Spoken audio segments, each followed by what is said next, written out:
3 minutes, on parle de Dieu le Père. C'est le nouveau spectacle de Roda Fawaz. Bonjour Roda. Bonjour. Alors, les auditrices, auditeurs vous connaissent notamment pour des séries comme Engrenage et puis Unité 42, évidemment, dans laquelle vous jouez ici, produit notamment par la RTBF. Vous êtes sur scène en ce moment. Il y avait eu un spectacle il y a quelques années qui s'appelait Hand de Roda, qui était une première partie autobiographique finalement. Vous racontiez toutes vos questions identitaires, né au Maroc, famille algérienne, élevée en Guinée, des choses qui reviennent dans la deuxième partie de ce spectacle que vous jouez pour le moment, qui s'appelle Dieu le Père, qui se resserre sur l'absence du père, qui était un papa un peu volage. Vous expliquez ses différents mariages et ses différents enfantements, sa passion pour les femmes, moins pour sa famille. Vous racontez surtout ceux qui sont ici, votre mère et vos frères, Hassan, Hussein et Ahmed. Et vous, évidemment, Roda, et vous racontez surtout votre rapport à la maman,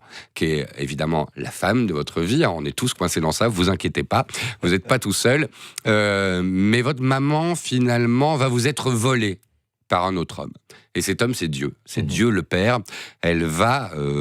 probablement pour pallier au début l'absence d'homme dans sa vie, parce que votre père est parti, se confier à Dieu et puis faire de lui un personnage de plus en plus envahissant dans la vie. C'est exactement de ça que vous allez voulu parler. Ma mère m'a été volée par Dieu.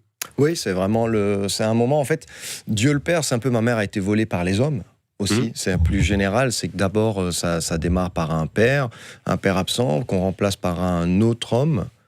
Parce que c'est ce que je dis au début du spectacle, il n'y a qu'un homme qui peut procréer avec autant de légèreté et abandonner ses enfants. Donc c'est aussi mon regard à moi d'enfant blessé, d'avoir grandi sans père, et de voir un autre homme venir prendre la place de ce père et être tout aussi absent que le vrai, que le réel. Quoi. Ouais. Alors évidemment, vous allez devoir vous plier à l'apprentissage, apprendre les prières. Vous n'êtes pas le meilleur, mais en même temps, à un moment, vous voyez que vous y gagnez quelque chose, donc vous vous y pliez. Et à l'âge de 26 ans, si je me souviens bien dans le spectacle, vous dites « c'est fini ». Entre toi et moi, c'est fini. Et pourtant, ce n'est pas fini, évidemment. Vu qu'aujourd'hui, vous avez plus que 26 ans et vous continuez de lui parler parce que, à travers un téléphone, vous parlez à Dieu dans le spectacle et il existe pour vous. Donc, vous avez cessé de croire, mais vous croyez encore. C'est quoi la position ? La position, c'est vraiment la position du doute que j'assume complètement. Mes spectacles, ça traite souvent du conditionnement. Donc, j'aime bien un peu fouiller ce qui se passe en moi et me dire, bon, voilà, je peux pas... j'ai passé 26 ans à croire en Dieu, à prier. J'ai arrêté, mais c'est pas pour autant qu'en moi tout disparaît. Et là, pour moi, j'aime beaucoup cette phrase qui dit celui qui croit en Dieu et celui qui ne croit pas en Dieu sont dans le même bateau et croient en quelque chose qu'ils ne savent pas. Et pour moi, c'est vraiment ça. Toutes les portes sont ouvertes. J'ai pas plus de preuves qu'il n'existe pas ou qu'il existe, même s'il faut pas de preuves. Mais je me laisse toutes les possibilités, en fait. Voilà. Alors c'est amusant parce que c'est un spectacle, quand on en parle un petit peu avec d'autres gens qui l'ont vu, il y en a qui disent mais non, mais ça parle de la femme et de Dieu, non, ça parle de la foi, non, ça parle... Et en fait, oui, ça parle de tout ça, mais ça parle quand même d'un homme qui se fâche avec Dieu parce qu'il lui a piqué sa mère, et qu'il considère pendant un certain temps de sa vie comme le père de substitution. Je me dis, le père, la mère et Dieu, c'est vous qui êtes au centre. Complètement. Et c'est presque, moi je l'ai vu presque comme une psychanalyse, alors je ne sais pas si c'est l'intention. Mais non, c'était pas vraiment le but. Bon, ce métier, comme dit Pietro Pizzuti, qui est le metteur en scène, il dit à la base ce métier est une thérapie. Donc, je pense pas que c'est une psychanalyse. Et d'ailleurs, c'est pour ça que le spectacle, on parlait de la forme qui a été assez spéciale. On n'a pas voulu rentrer là-dedans, de rentrer dans une forme de psychanalyse parce que ça n'intéresse pas et ça fait pas un spectacle. Mais ce spectacle, en tout cas, c'est en tout cas aller à la rencontre de cette chose qui est universelle et que tout le monde a, qui est Et ce que vous dites est très juste, c'est qu'il y a des gens qui vont se sentir très proches du rapport au père, d'autres qui vont être très proches du rapport à la religion, d'autres qui vont être très proches du rapport à la mère. Vous allez quand même très très loin dans la confidence, entre guillemets. Bien sûr, intime. Ouais. Parce que c'est quand même autobiographique, où vous dites à la fin, voilà, comment est-ce que je vais me construire moi, avec un passé pareil, avec ce triangle, Dieu, le père et la mère, comment est-ce que je vais construire voilà, une vie amoureuse. Même mes relations amoureuses, ouais. Et mon rapport aux femmes.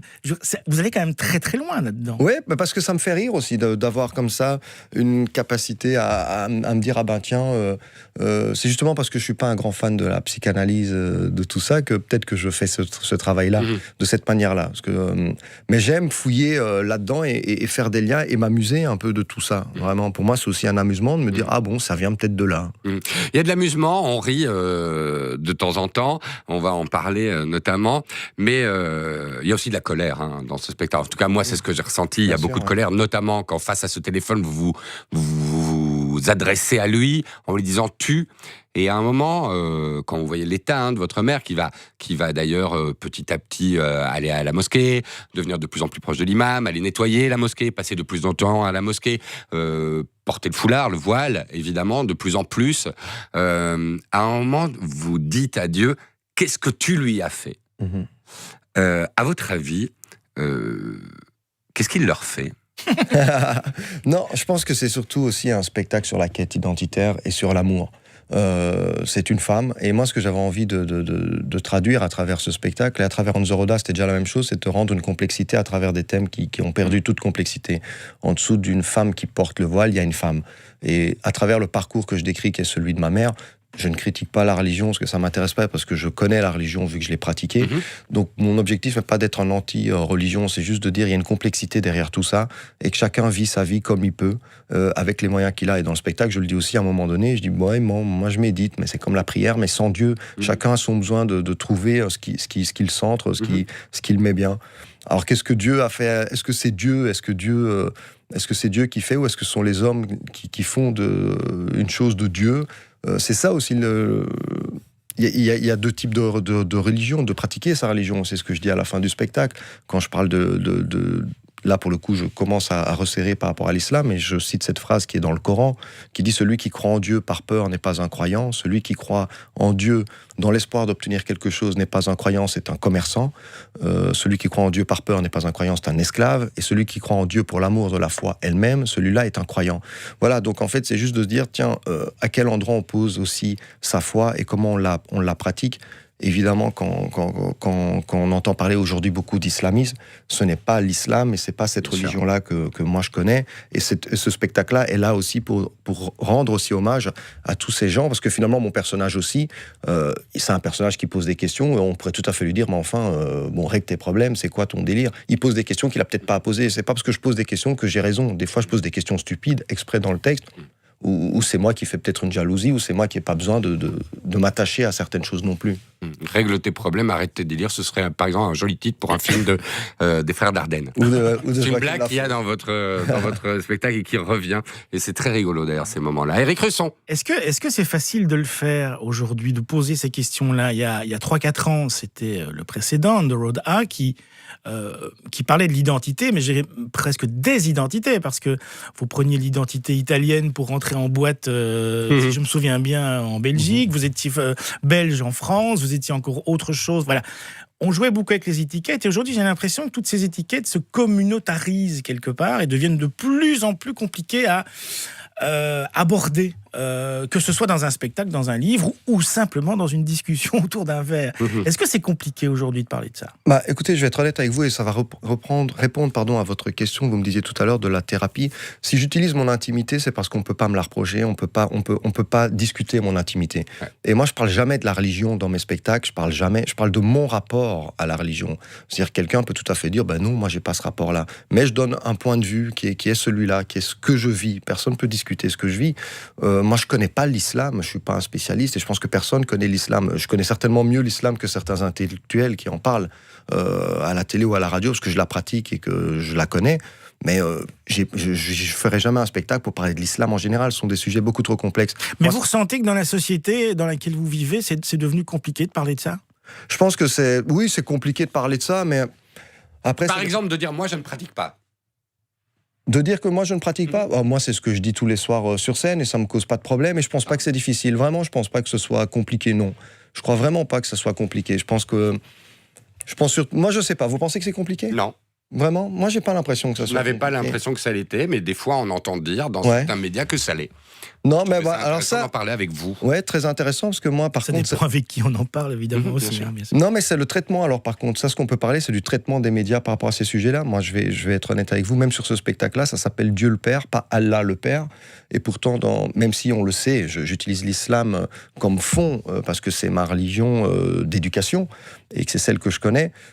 Dans les médias, on a quand même cité le mot Allah plusieurs fois, alors que moi, j'estime que si j'ai écrit ce texte sur Dieu le Père, c'est pour m'adresser à toutes les religions. Ouais. Donc, des fois, on se permet avec certains thèmes, et je l'ai vécu aussi sur Hanzo Roda, parce que moi, Hanzo Roda, c'est plus un spectacle sur le conditionnement que sur l'identité, comme celui-ci. Ça démarre toujours par une naissance, mes textes.